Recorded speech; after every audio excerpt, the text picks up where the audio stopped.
Our path to the draft continues with Dallas Cowboys Executive Vice President Stephen Jones. Good morning, sir. Good morning, guys. How you doing? We're doing good. I hope you're doing good as well. I know yesterday was the start of voluntary workouts, and fans were excited. And a lot of people focused in on Micah Parsons being there. I know you have a lot of other players on the team as well.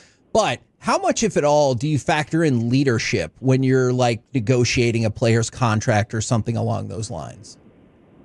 Well, anytime you're going to commit resources like we're talking about with Micah or Dak or a CD, everything factors in. It's football character, it's personal character, it's obviously skills and what they bring to the table.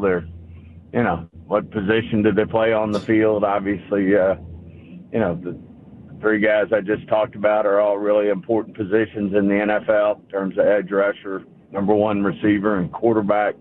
But the full body of work goes in there, the health picture, everything. So, the leadership is certainly a big part of it. One of the things that Dak Prescott said was in contract negotiations, you just got to stay positive, make sure that the team knows what you want and what you believe. Do you feel at this point you understand what Micah Parsons wants and what he believes for this team going forward? Yeah, I think we, you always have a feel for it. And certainly, whether it's a Dak, a CD, or a Micah, there's no question he wants, paid in a way that's, commensurate with what he feels like he brings. And certainly, we're trying to, a little bit works, where the rub comes is we're trying to not only keep guys like Dak and CD and Micah, but we're also trying to put, a team around them that can be and can compete and, win championships. And so obviously we're trying to get them to, come a little our way and take into an account some of the things that are positive about playing for the Cowboys, playing, in Texas and those type of things. And obviously they're trying to maximize, their value on their contract. So it's, it's all well-meaning. It's just, a lot of times a journey to get there. When you say one of the benefits of playing in Texas, would that include the lack of a state income tax?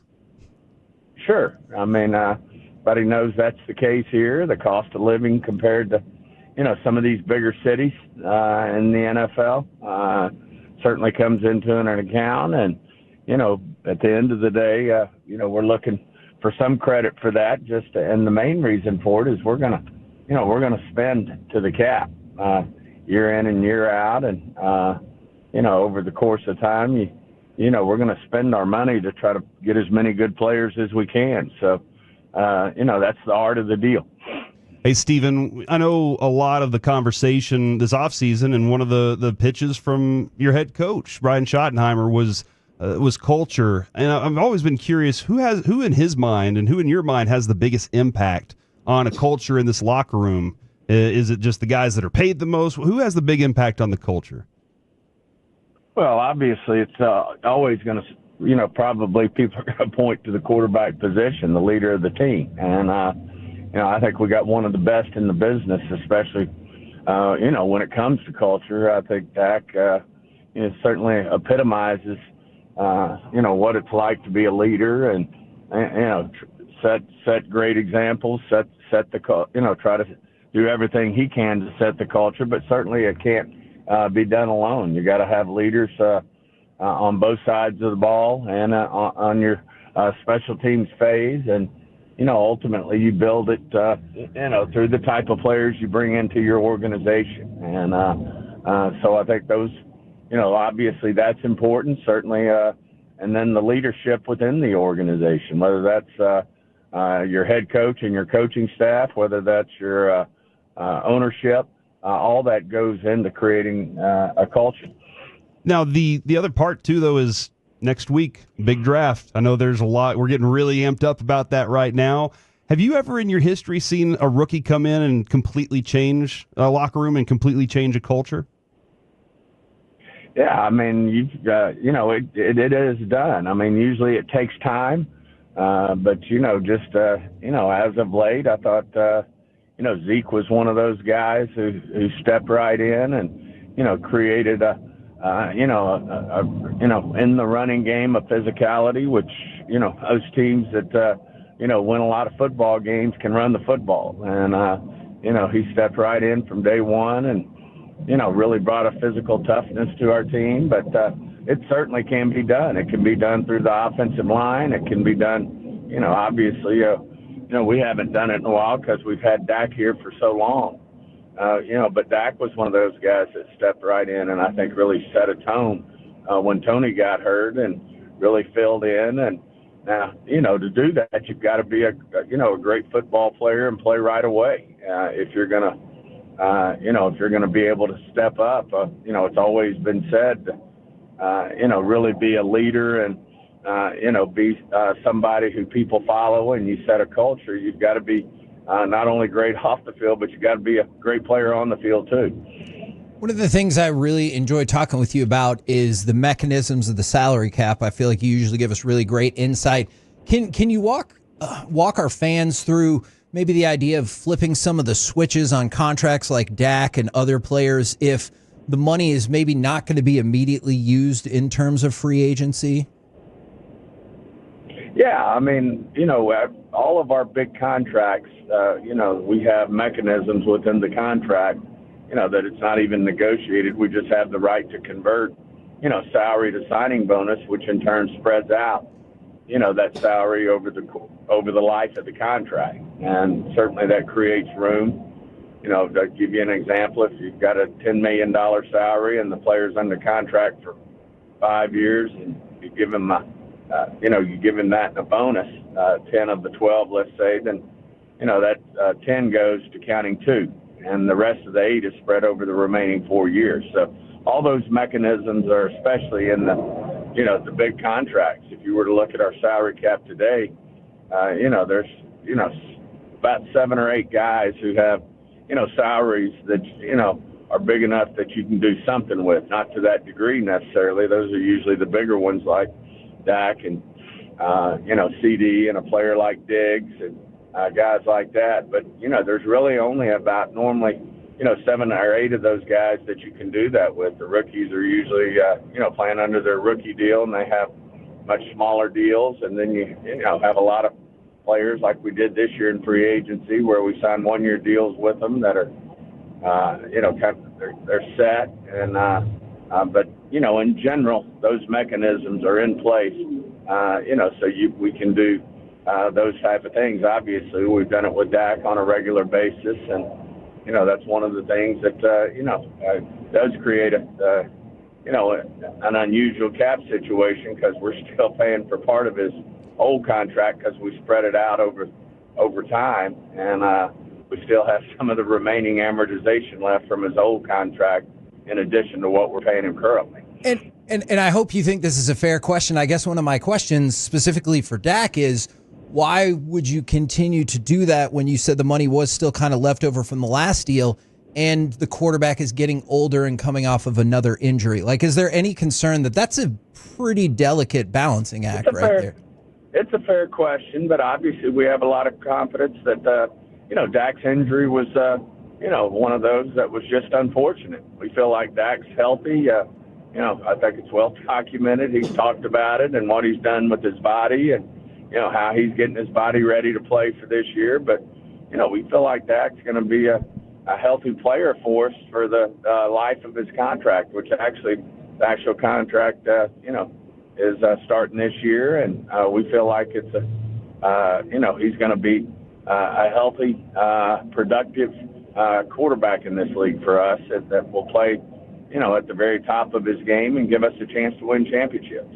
Stephen, when you have a receiver like CeeDee Lamb who's so capable of lining up inside, outside, and so versatile as a receiver, when you want somebody opposite him, how much does size matter in that conversation where you have a guy like Tet who's a very tall receiver, and then you got a guy like Matthew Golden who's shorter but runs fantastic routes and all of that? Yeah, I think they come in all, pardon the phrase here, but all shapes and sizes. I mean, some of them are smaller and really fast and can be very productive.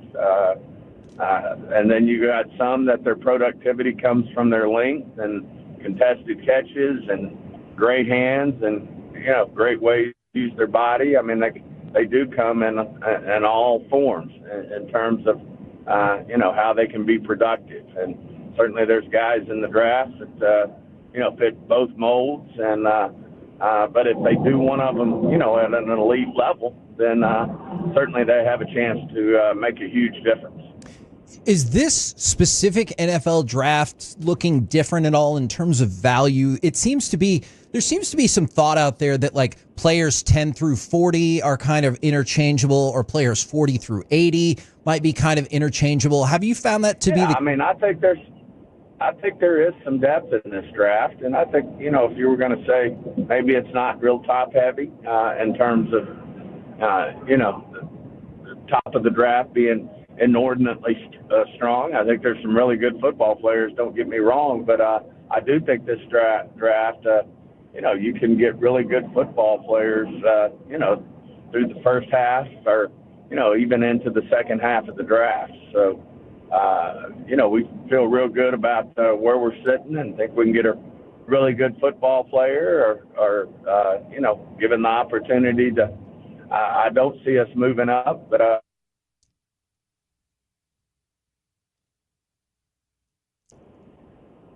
All right. Well, I think. You still got you, Stephen? Hello? Oh, Yes, we is. got you. Yeah. You said you don't necessarily see yourselves moving up, and then we lost you there.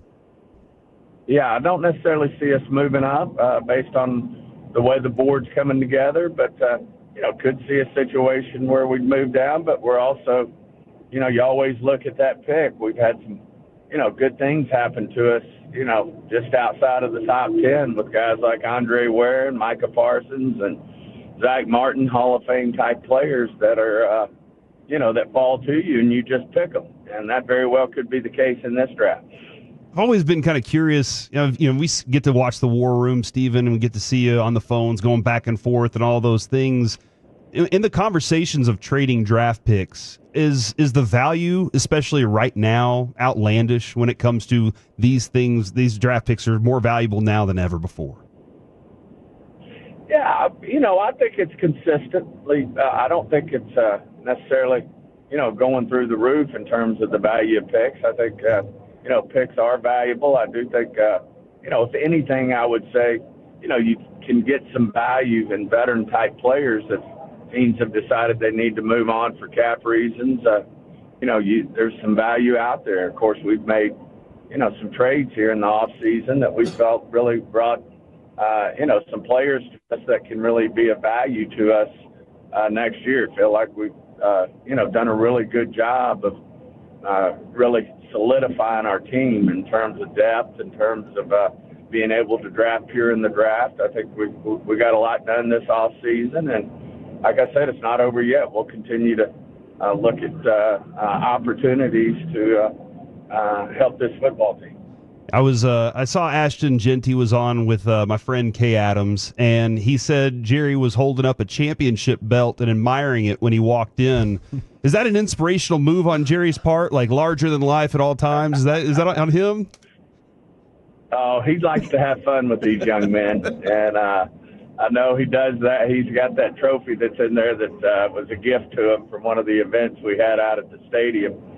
Another one I really like that he does is lately he's gotten to where they get their mother on the phone. And, as we all love, and, one of the most important things in most men's life is their mother. And certainly these guys are no different. And, they really enjoy, they smile ear to ear when they get their mother on the phone with Jerry. And a lot of times I'm sitting in there, a lot of times Jerry and I will interview a player together. And it's been real fun watching these guys react to their mother and how they interact with Jerry and myself. And that's been entertaining, and you can see a lot about a young man in terms of, what they think of their mother.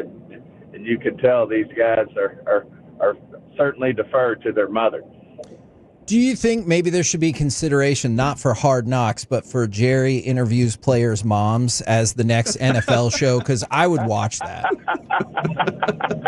It's actually, I know one thing, it's been very entertaining for me. So it might just be something that would be fun for these guys to catch on camera. And, I think it's very, it's very genuine. It's very organic, and you can tell the players really like it and enjoy it. I mean, they're smiling ear to ear, and certainly usually the mother's just having a ball with it as well. And you can tell the mothers rule the roost with these young men. For sure. Well, we appreciate the time very much, good sir. We'll catch up with you after night one of the draft next week. Thank you very much. All right, guys. Great being on. Have a good week.